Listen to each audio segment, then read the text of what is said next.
કરમ સંઘર્ષ ન્યૂઝમાં આપનું સ્વાગત છે। અમદાવાદ ડ્રગ્સ ન્યૂઝ એમપીથી અમદાવાદ ડ્રગ્સ નેટવર્કનું પર્દાફાશ। 20 લાખના એમડી ડ્રગ્સ સાથે કેરિયર શકીલ ખાન એસઓજીના સિકંજામાં। અમદાવાદ સ્પેશિયલ ઓપરેશન ગ્રુપની ટીમે મધ્યપ્રદેશથી અમદાવાદમાં ડ્રગ્સ સપ્લાય કરતા એક મોટું નેટવર્કનો પર્દાફાશ કર્યો છે। તાજા અહેવાલ મુજબ એસઓજીએ વટવા વિસ્તારમાં ડિલિવરી આપવા આવેલા ડ્રગ્સ કેરિયર શકીલ ખાન પઠાણને 20 લાખની કિંમતના 200 ગ્રામ એમડી ડ્રગ્સ સાથે રંગે હાથે ઝડપી લીધો છે। ગુજરાતને નશામુક્ત બનાવવાના વિઝન અંતર્ગત અમદાવાદ શહેર પોલીસની સ્પેશિયલ ઓપરેશન ગ્રુપની ટીમે નશીલા પદાર્થોની હેરાફેરી સામે આકરી ઝુંબેશ હાથ ધરી છે। આ ઝુંબેશ અંતર્ગત બાતમીના આધારે પોલીસે દરોડો પાડીને મધ્યપ્રદેશથી ગુજરાતમાં ઘુસાડવામાં આવતા એમડી ડ્રગ્સના મોટા જથ્થાને વટવા ખાતે જપ્ત કર્યો છે। રતલામના શકીલ ખાનની ધરપકડ અને 20 લાખનો મુદ્દામાલ। પોલીસે અટકાયત કરેલા આરોપીની ઓળખ મધ્યપ્રદેશના રતલામ ખાતે રહેતા શકીલ ખાન પઠાણ તરીકે થઈ છે। તપાસ દરમિયાન સામે આવ્યું કે આરોપી શકીલ ખાન મધ્યપ્રદેશના મંદસૌર જિલ્લામાંથી આ ડ્રગ્સનો જથ્થો લઈને અમદાવાદ આવ્યો હતો। પોલીસે આરોપી પાસેથી 200 ગ્રામ શુદ્ધ એમડી ડ્રગ્સ કબજે કર્યું છે, જેની આંતરરાષ્ટ્રીય બજારમાં કિંમત અંદાજે 20 લાખ જેટલી થાય છે। ડીસીપી એસઓજી રાહુલ ત્રિપાઠીના નિરીક્ષણ હેઠળ પોલીસે આરોપી વિરુદ્ધ એનડીપીએસ એક્ટ હેઠળ ગુનો નોંધી વધુ તપાસ લંબાવી છે। આ સમગ્ર કાળા કારોબારનો મુખ્ય સૂત્રધાર તેનો પિતરાઈ ભાઈ ઇમરાન પઠાણ છે, જે મંદસૌરમાં બેસીને આખું નેટવર્ક ઓપરેટ કરતો હતો। ઇમરાન કેરિયર શકીલે સ્થાનિક પેડલરનો કોઈ મોબાઈલ નંબર આપતો ન હતો। શકીલને અમદાવાદમાં કોઈ ચોક્કસ જગ્યાએ ઊભા રહેવાનો આદેશ આપતો અને ત્યારબાદ સ્થાનિક પેડલરો તેની પાસેથી માલ મેળવી લેતા। મજૂરથી ડ્રગ્સ કેરિયર બનવા સુધીની સફર અને રિમાન્ડ હેઠળ તપાસ કરતા અધિકારીઓએ જણાવ્યું કે પકડાયેલા આરોપી શકીલ ખાન મૂળ મધ્યપ્રદેશમાં વીજળીના થાંભલા બનાવવાની ફેક્ટરીમાં સામાન્ય મજૂરી કામ કરતો હતો। તેના પિતરાઈ ભાઈ ઇમરાને તેને ઝડપી પૈસા કમાવાની લાલચ આપીને આ ગેરકાયદેસર ડ્રગ્સ રેકેટમાં ધકેલ્યો હતો। અમદાવાદ એસઓજીની ટીમે આરોપીના કોર્ટમાંથી રિમાન્ડ મેળવીને તપાસ આગળ ધપાવી છે।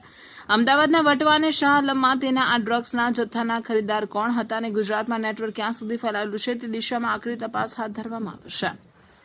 20 લાખ રૂપિયાનું ડ્રગ જે 200 ગ્રામની આસપાસ પકડવામાં આવ્યું છે, ક્યાંથી પકડવામાં આવ્યું છે અને ક્યાં આપવાના હતા, ટોટલ મુદ્દામાં કેટલાનો થાય છે? જી, ગઈકાલે એસઓજી ક્રાઇમ બ્રાન્ચની ટીમે વટવા ઈસનપુર રોડ ઉપરથી એક આરોપી પાસેથી ઓલમોસ્ટ 200 ગ્રામ એટલે 199.45 ગ્રામ જેટલા એમડી ડ્રગ્સના જે જથ્થો છે એના પાસેથી એને રિકવર કરવામાં આવેલા છે, જેની કુલ બાજાર કિંમત ઓલમોસ્ટ 19 લાખથી વધુ ગણી શકાય એવી કિંમતના મુદ્દામાલ છે।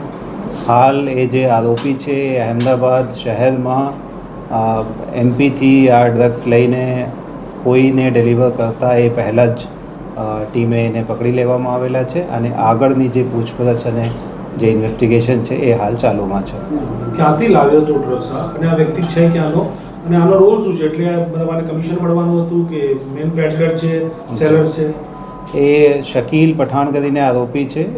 એ મૂળ રહેવાવાળા રતલામ મધ્યપ્રદેશના છે અને એને ત્યાંના એક આરોપી છે જેને આ ડ્રગ્સ અહીંયા મોકલવા માટેની સૂચના કરી હતી કે તમે ત્યાં જઈને જે સદરનું જગ્યા ઉપરથી એની અટક કરવામાં આવેલી છે એ જગ્યા ઉપર એને મોકલવામાં આવેલા હતા કે ત્યાં જઈને એને ડિલિવર કરજો અને એના માટે એને કેટલાક પૈસા જે છે એ મેન આરોપી તરફથી મળતા હતા।